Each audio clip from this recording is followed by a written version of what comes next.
Sir, the Essential Commodities Act was passed 5 years ago, and when the minister yesterday came with an amending bill, we expected that he would give us a brief report on the working of this measure for the last few years. But unfortunately, we are kept in the dark in regard to the exact working of the Act and the nature of the difficulties the minister is facing. Sir, as far as I know, many of the provisions of this enactment have been observed more in violation by his agents. At the state level, the food minister may be very earnest, may be very able, and may be very anxious to see that the various provisions of the Act are implemented in the most effective manner at the state level, but unfortunately, his agents at the state level are not equally enthusiastic or equally anxious to observe the provisions of this enactment.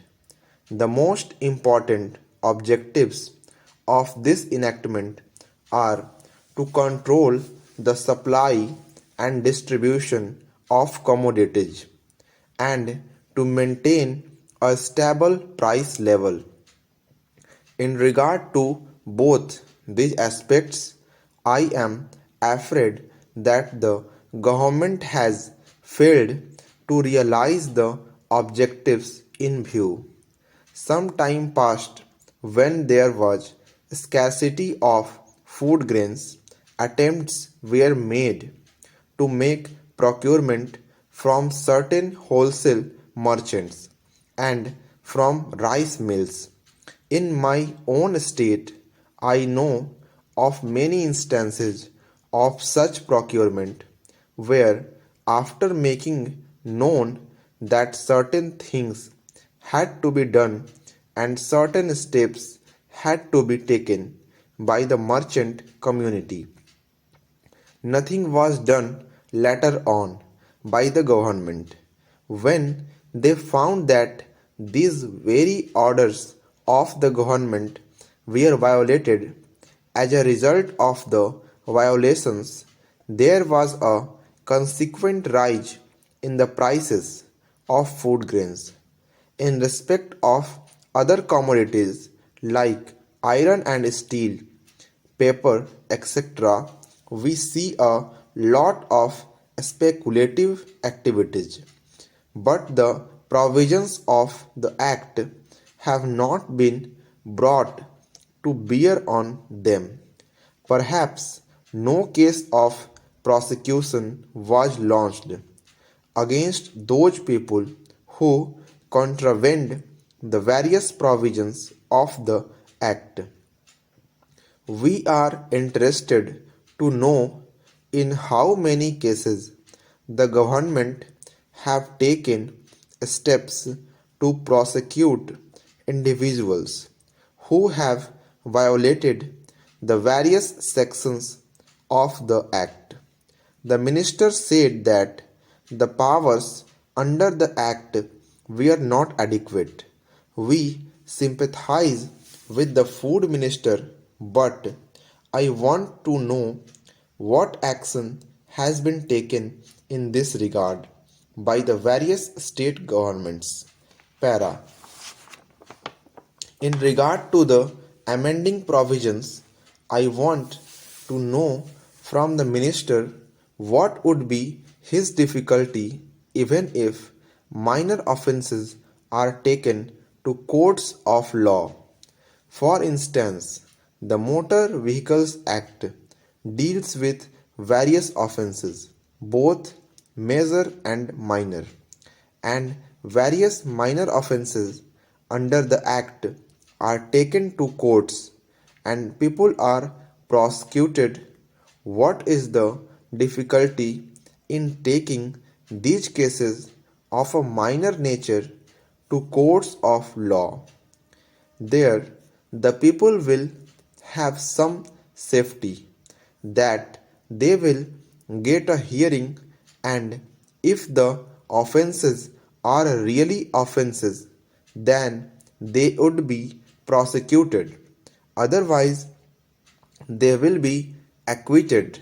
Here, the minister says that there should be a security deposit if there is a violation of a particular provision of the enactment, then the executive authority will have the power either to confiscate a part of the amount or the whole of the amount.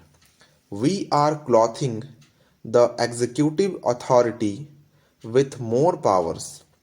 I do not grudge giving powers to the executive authority, provided they are used properly and effectively and in a most fair manner.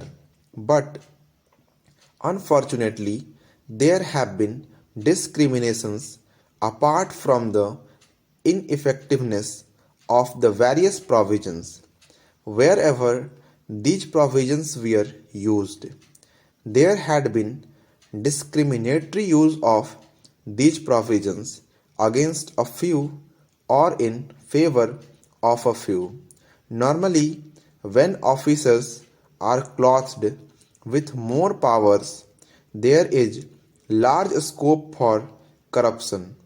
I feel that it would be desirable to avoid such malpractices, and it would be desirable, I think, that even for minor offences, the parties should have a chance to defend their actions.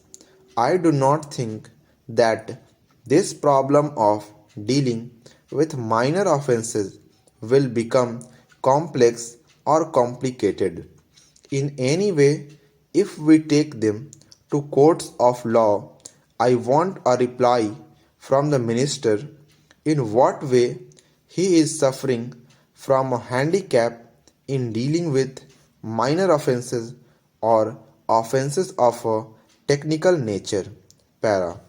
The honorable member made the point that even if this thing was acceptable to the house, he did not know what amount would be demanded as security.